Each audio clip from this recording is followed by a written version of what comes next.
Әкелерім емшіге: «Япыр-ай, көз дегенін қалай дәл таптыңыз?» деп аң-таң болды. Қонақтар кетісімен қызымыз қатты ауырып жатып қалды. Денесі қара-қошқылданып қарайып барады. Бірденнен білдік, көз тисе қарайып кетеді дегенді естігенбіз.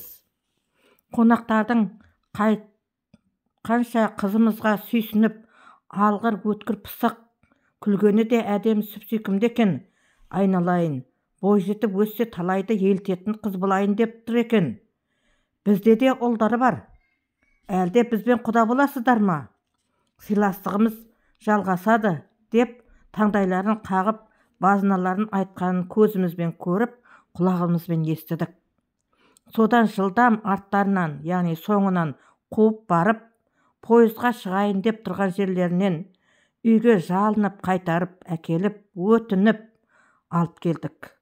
Сол кісілер де келісімен түкіріп тіліміз тасқа, көз тимесін, сөзіміз де тимесін деп қадала қарамай теріс бұрылды. Ертесіне қонақтарды өзіміз алып барып, ризашылық білдіріп, шығарып салдық. Қызымыздың беті бері қарап, қап-қара болған денесі ағарып, тәуір бола бастады. Содан жайлап қалпына келіп, бала емес пе, ойнап кетті. Одан бері қаншама жылдар өткенде, сіздің көзбен көргендей айтқаныңызға таң қалып отырмыз, деді әкелерім. Сол кезде әлгі емші: «Иә, сіздер де мән бермеген екенсіздер. Арасын үзбей ары қарай емдету керек еді. Емшілер өздері не істейтінін біледі. Ауруды көшіру, ішірткі арқылы түсіру, тағы басқа түрлі жолдары бар ғой. Сол кезде тамын ұстап айтатын еді. Қанша жылдар өтсе де, мына бейшара қыз сонша жыл осы аурудың азабын тартып келеді. Жаңа айттым ғой, қанға түсіп кеткен. Ажалы жоқ екен. Әлгі қонақтарға түкірткендеріңіз жақсы болған. Және ол қонақ кісілер де шын ниеттермен түкірген. Бірақ қыз балаға сүйсініп, таң қалғаны, ерекше назар аударғаны, түкіргендерінен де бірнеше есе өткір, яғни артық болған, деп тамырымды ұстап отырып: «Япыр-ай, өте күшті сабырлы екенсің, шырағым. Дертіңе шипа беруге тырысамын, бірақ өте қиын. Адамның қаны бұл жаны. Сондықтан бар қаныңызды сорып, қайта құя алмаймын. Сол себепті қан құрамында ептеп қалады. Ол өзіңізбен бірге кетеді, жаным», деді емші. Ол емші кісі менің ол кісіге жан тәнімен сенім білдіріп, соншалықты білімділігіне, білгір емшілік қасиетіне, мейірбандық пейілмен беріліп, іштей тілектер тілеп отырғанымды да сезіп, орта жасар әйел болсам да, айналып толғанып, барлық шындықтарын айтып, дертіме дауасын аямайтынын, менің де білім, ақыл, ой, сана, ақыл деңгейімен салыстыра отырып, аса бір сезімталдықпен жеткізді, сендірді. Емші өзімді жеке алып қалып, дұғаларын оқып, дем салды. Бөтелкемен дем салған су және шәй, қант, өрік, мейіздер берді. Бөтелкедегі қаныңды тазартады. Мен айтқан мөлшерде ішіп отырсаң, артық, яғни көз сөз тиіп, бойыңдағы қатып шемен болып, жүгіріп жүрген қандар сәл босаңсып, астыңыздан кетеді. Қорықпа, түсіндің ғой. Ол кетпесе, ауру меңдей береді. Өзіңіз де білесіз ғой, уақыттар өткен сайын олар сұйық, қатты күйінде көбейіп, денеңізді басып барады. Ауруың да күшейіп, еңсеңді көтертпей баса түседі. Бірақ өте ақылды, мықты, шүкіршіл жан болғандығының да көмектескен болар. Ол пәлелер таза қан құрамында болғандықтан, Таза қан да сәл араласып кетеді. Әлсірейсің. Күш қуатыңды арттыру үшін шәй, қант, мейіз, өрік беріп отырмын. Бәріне дем салдым ғой. Ниет қылып ішіп жей бер, деді. Тағы келуге уәделесіп, бәріміз қуанып ауылға қайттық. О, тоба! Құдайдың құдіретіне еріксіз таңғаласың. Емші айтқан емдерді бастаған күннен бастап, ағзамда дәл емші әкешім айтқандай өзгерістер жүре бастады.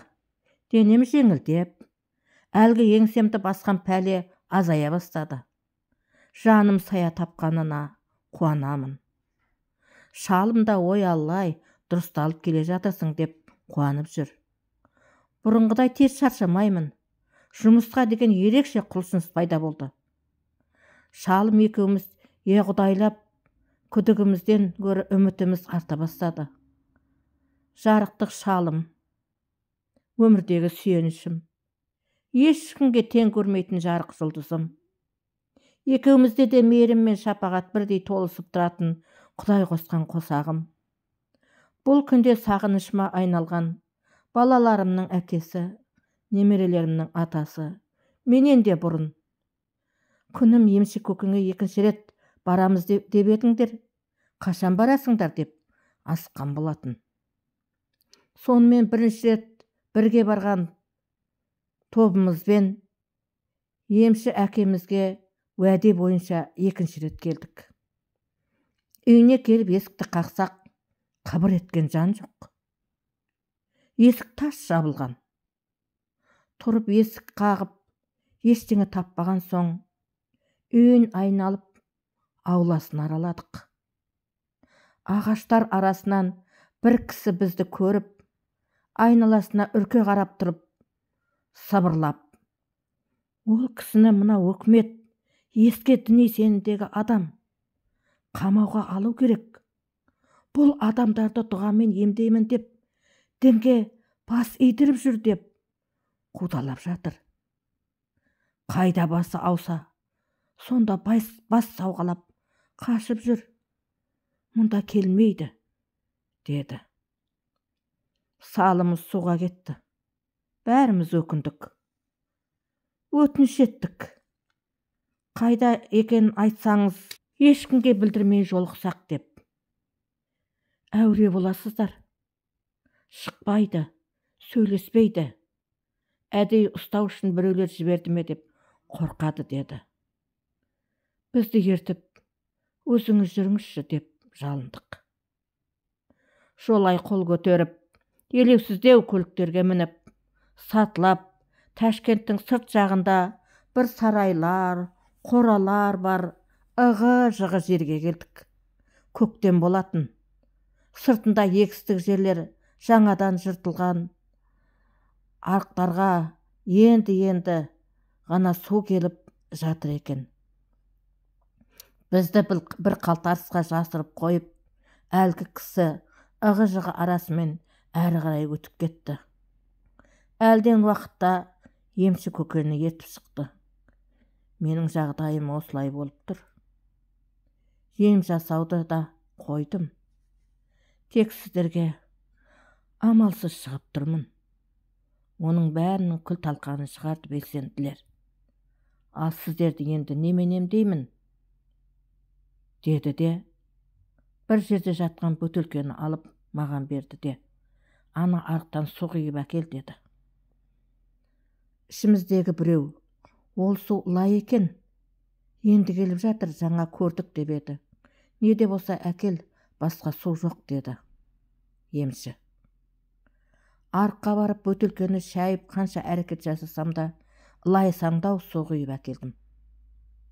Емші әкем дем салып: ештеңесіне қарама, ем болсын деп ниет етіп, іше бер. Бұрынғыдай қаныңды тазартады. Ал мейіз қуат береді деп, қалтамен мейіз берді. Басқаларға бір уыс мейізді қағазға орап, дем салып беріп: енді тез, ешкімге көрінбей қайтыңыздар. Жан жақтан аңдушылар келсе, көріп қояды деді. Біз зиянымыз тимесін деп тұра жөнелдік. Қайтып келе жатып қасымдағы емделуге барғандар маған: саған емшінің ықыласы ерекше ауған. Саған су да берді, мейізі де қалтасымен берді. Құдай қаласа, сен өте күшті болатын сияқтысың деді. Мен де әмин, айтқандарың келсін деп бетімді сипай бердім. Иә, шындығында да бұрынғыдан да күшті бола бастадым.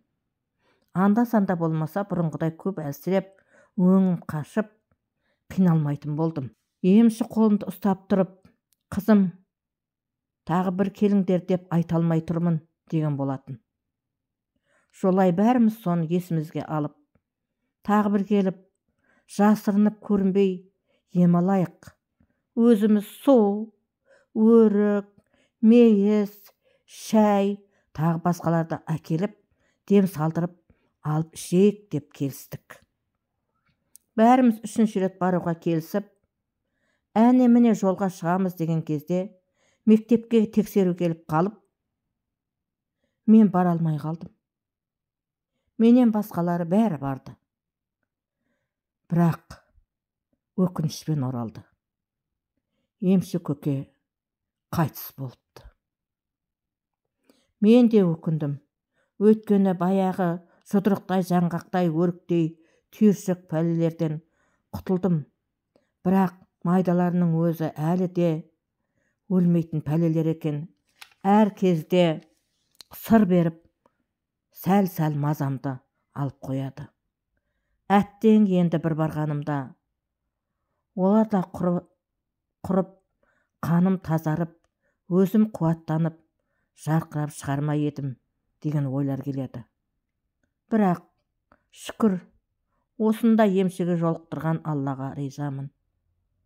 Егер жолықпағанда ауруым әбден асқынып, бұл өмірмен қош айтсар ма едім деп ойлаймын. Айтпақшы, көп жақсы жағдайларды ұмытып барады екенмін.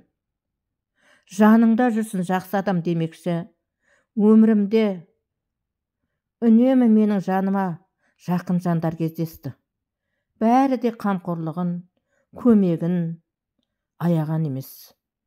Сондықтан да қызметте де, адамдармен қарым-қатынаста, түрлі ұйымдастыру іс-шараларда, жалпы өмір тіршілігінде жолым оң болды деп айтуыма болады.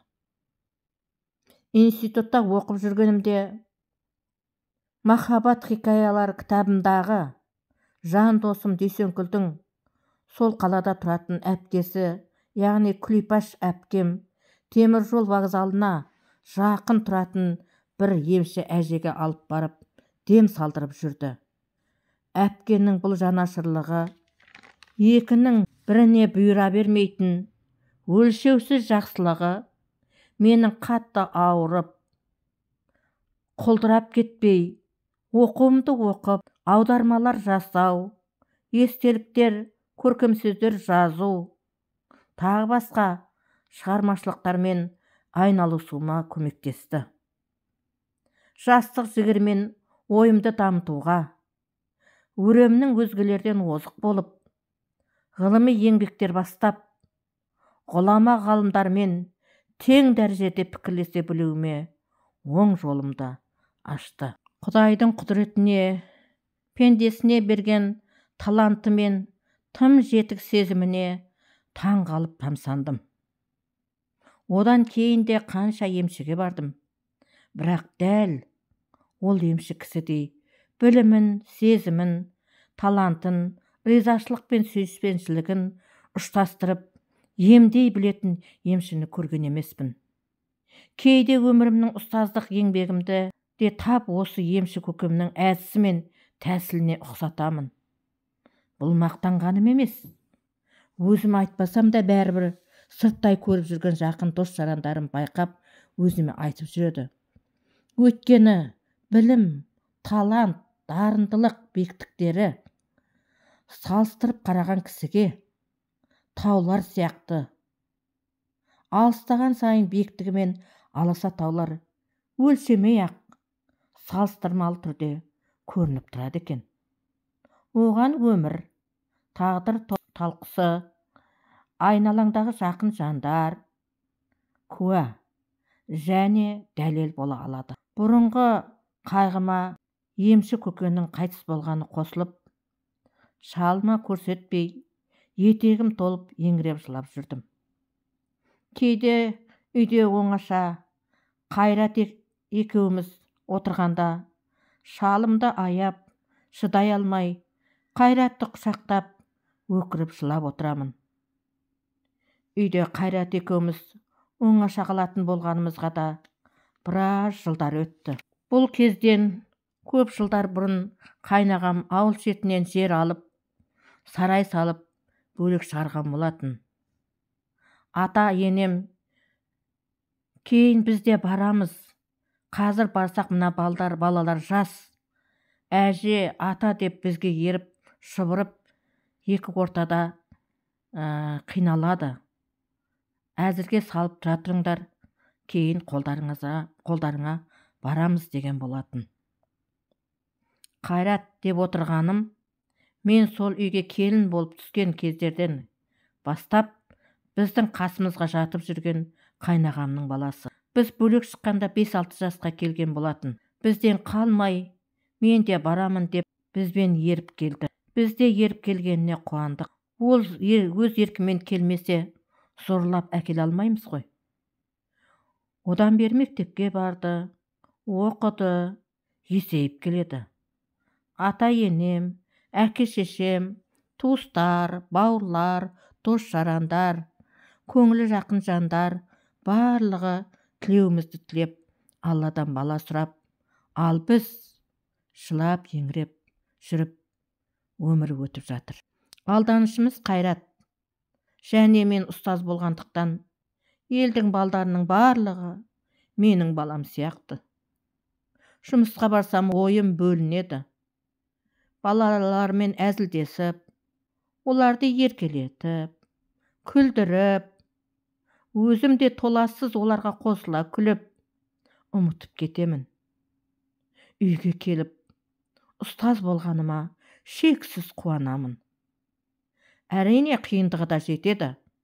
Дегенмен, мен үшін қуанышын жоғары қоямын. Ал шалым агроном болғандықтан, шаруашылықтың мың сан жұмысы, адамдармен біте қайнасып, еңбек ету, көктем басталғаннан күзгі егін тегін жинау науқаны әбден аяқталып, сабантой біткенше облыстан келіп, топырақ тексерушілердің бірнеше айлап үйде жатуы, науқандық жұмыстарды тексерушілердің, уәкілдердің жан жақтан үздіксіз келген тексерушілердің үйде қонақ болып, бірге ас ауқат ішіп, пікірлесулері, тілектес жора жолдас болып сыйласуы, олармен араласып жүріп тұруы, оларға да қонақ болып баруымыз, отпускіде бірге курорттарда демалып, күліп ойнап жүруі, көңіліне медеу болып уақыттар өтеді. Ол да қуанады. Ал үйде оңашада кейде бәрін айтып, шексілеміз, қатып күлеміз. Ал кейде мұң басады. Мен жылап қаламын. Ол ұстамды, жігіт қой. Жүрегі елжіреп тұрады, бірақ мені аяп, ештеңе білдірмеуге тырысады. Жыламашы. Алладан сұрап күтейік. Алла жақсылығын беремін десе, ілезде жарылқай салады. Қойшы, күнім, деп мені жұбатады. Мен жылауды тоқтатамын. Оның мейіріміне жаным тояды. Ата-анамның да мейіріміне дәл осылай жанымның тойғаны есімде қалмапты. Балалықпен еркелеп, тіпті ол кісілер бізге мейірімдерін төгуге міндетті сияқты ойлап, ескермеппіз де ғой. Атам да арасында, айым-ау, айналып кетейін, айналып жүрейін, жаным-ау дегенде де ойланамын. Әкем жалпы қаталдау кісі. Бірақ баламен ойнағанда балаша есі шығып ойнайды. түйе болып боздайды, ат болып шауып айнытпай даусын салады. Біз үстіне мініп алып, ой рахаттанамыз. Шынымен атпен шапқандай боламыз. Арқалайды, асық ойнатады, жарысып жүгіреді, бізбенен әзілдесіп, еркелетіп ойнайды. Қызық әңгімелер айтып, күлкіге қандырады. Оған анам да үлестерін қосады. Біздердің ой сана, білім биігінде шарықтауымыз, тап осы айтып таусалмай отырған ата-ана тәлім тәрбиесінен басталған болатын. Шіркін балалығай, осыншалық сүйсіну, еркелету, арқалап жүгіру, көтеру, тағы басқа еңбектері болса да, ата-анама, атам мен шалыма елжірегендей жүрегім езіліп, елжіремегендеймін. Білмеймін. Ешқандай есімде жоқ. Бірақ адамда есейген сайын сезімталдық артады емес пе? Мүмкін сондықтан да солай болған шығар. Кейде сезімталдық деңгейінің аса жоғары болғанда қиын. Әсіресе осындай тағдырлы сәтсіздіктерде еселене түседі. Олай дейтінім, ата-енемнің, жолдасымның ішкі ойларын толық сезіп, оқып отырғандай болғандықтан, оларды аяп, өзіме деген риясыз сүйіспеншіліктеріне, махаббаттарына шексіз риза болумен қатар, іштей ойланып, өзімді өзім жеп, оларға деген аяушылығым артып, әбден болдырып, шаршап қалатынмын. Сондықтан да осы айтқан сөздерім, ойларым, істеген іс-әрекеттерім, ой толғаныстарым әр сәтте өзгеріп, кезектесетін сезімдерім, ой тетіктерінің сыналап биікке көтерілуі, біресе жорғалап, біресе баяулап, жортып алға тартуы, сөз басындағы бақыт пен бақытсыз кезеңдер алма кезек ауысып отырды деген сөзім мен ойымды дәлелдейтін болу керек. Ақыры сол тіл мен көз бәрін тесіп өтіп, қанға араласқан сөз түбіме жетті ме? Жылдар өткен сайын өмірге ұрпақ әкелсек деген үмітіміз азая бастады. Иә, емнің көп әсері болды. Емші көкем емдеген соң бала көтеремін, бірақ әлгі майда қандағы қалдықтары бірнеше күн мазамды алып, ақыры түсік тастап барып тынамын. Бұл бірнеше рет қайталанды. Тағы да көтерген кезде бақытты түсіп қалғанда бақытсыз күйге түсіп, бордай езілемін. Бұрынғы ма? Енді қуанышты күйік басып, денсаулығым нашарлап, тағы да әлсіреп қалатын болдым. Көзге көрініп тұрған белгілі ауру, не белгілі диагноз жоқ болған соң, біреуге түсіндіру де өте қиын. Өйткені мен өзім тұйықтау көрінемін.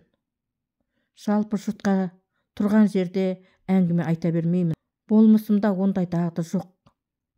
Ал арнайы пікірлесу, сөйлесу, достармен ойнап күлу, әзіл қалжың, сырласу, жақын жандармен араласу, кішіпейілділікпен ішіне кіріп кету, баламен де, басқамен де, егер өзім қаласам, тіл табысу жағынан алдыма жан салмаймын. Шын жан тәніммен берілемін. Мектеп ұжымында, яғни өзім қызмет ететін ұжымда да, сыртта да осылай жан тәнімен араласатын құрбы құрдастарым болды. Олар да маған өз ақылдарын, тілектерін айтып, көңілімді табуға тырысады. Сәл оңаша қалсам, ауырсам, әлгі қайтыс болған емші көкем есіме түсіп, өкініп, жылап қаламын. Бірақ әйтеуір жазғы каникулда курорттарға барып, емделуді үзбедім. Ұзақ жылдар шаршап, шалдығып, сүрініп, қабынып, әбден талып, талғысып барып, Алланың адамдардың көмегімен Өліп талып екі қызға қолымыз ілінді. Қайраттың артынан еріп өсе бастады. Қайрат мектеп бітіріп институтқа түсірдік. Қайрат 4-ші курста үйленетін болды. Шалымыз екеуміз үйге келін келетініне қуанып, Қайратқа қыздың суретін алдырғанбыз. Күнде тамақ ішер алдында қыздың суретін дастархан үстіне сүйеп қойып, соған қарап отырып ішетін болдық ауқатымызды.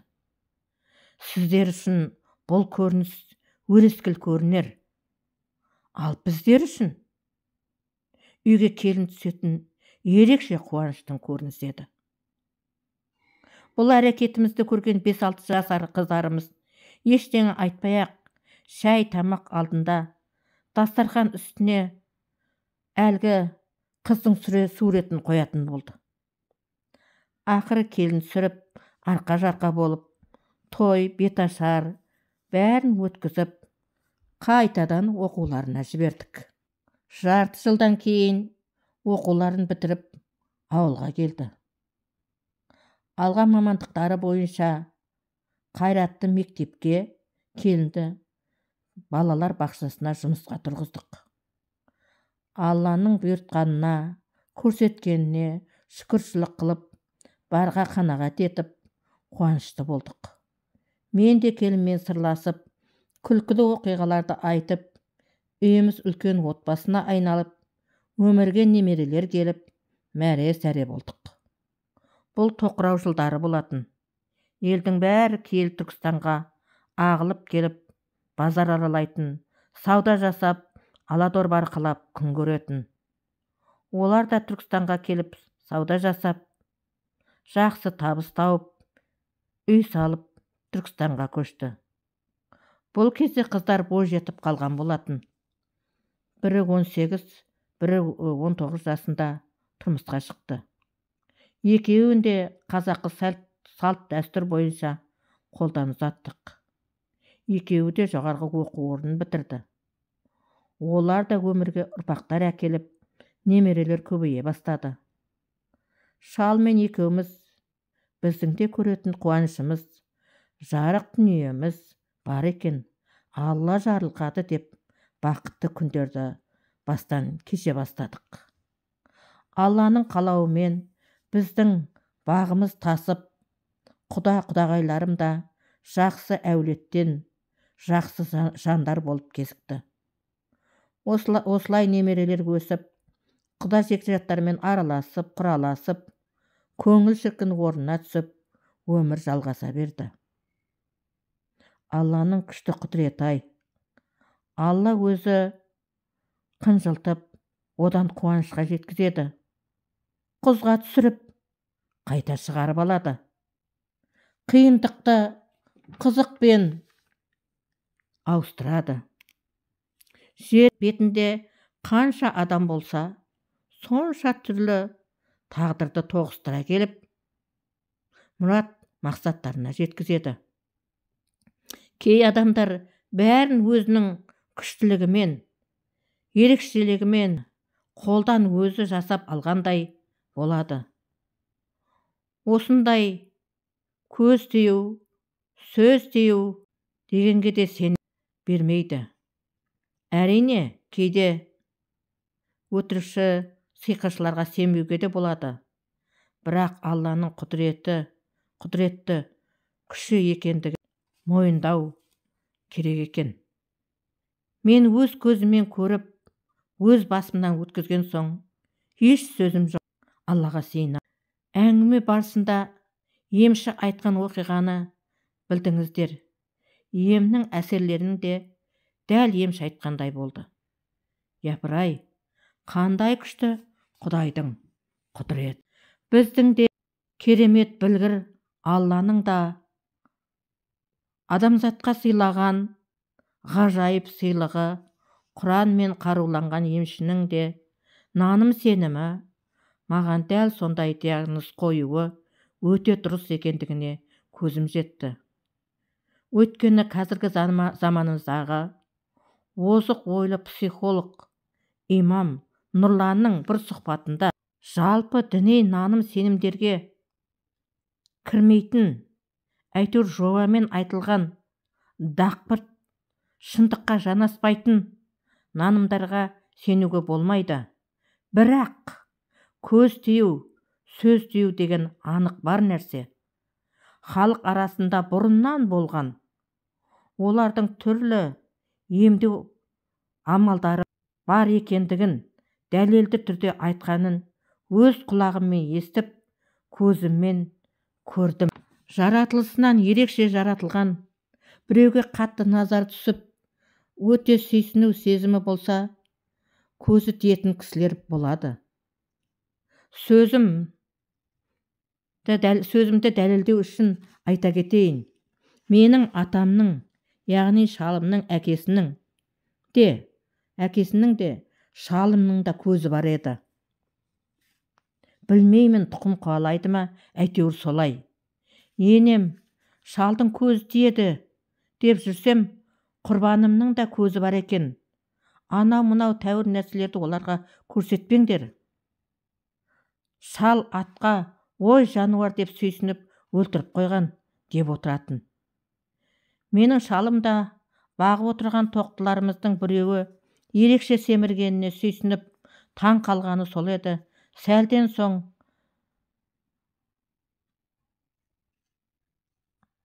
айналып барсақ өліп қалыпты. Көздері бар екен, өздері де, айналадағы жақын туыстар бәрі біледі. Қыздарым жас кезінде атам, айым-ау, қыздарыңды маған көрсете бермей-ақ қойшы, айналайындарға назарым түсіп кетер деп қорқып көп қарай бермейтін. Құрбан да солай. Өзін сақ ұстап, ешқашан біреудің бала шағасына, басқаға сұғынып қарамайды. Ауыртып қоямын деп қорқады. Өздерінде осындай қасиет болғандықтан болар, маған көз тиген деген диагнозыма имандай сенді. Және оны адам әдейі қастандықпен жасамайды. Сүйсінгеннен назарың түсіп кеткенін өзің байқамай қаласың деп қостап, саған көз тиюі әбден мүмкін, үзбей емдел деген болатын. Бұл шындығында Алладан берілетін қасиет, Құдайдың құдіреті екеніне күнде үйімізде көргендіктен бәріміз де сенеміз.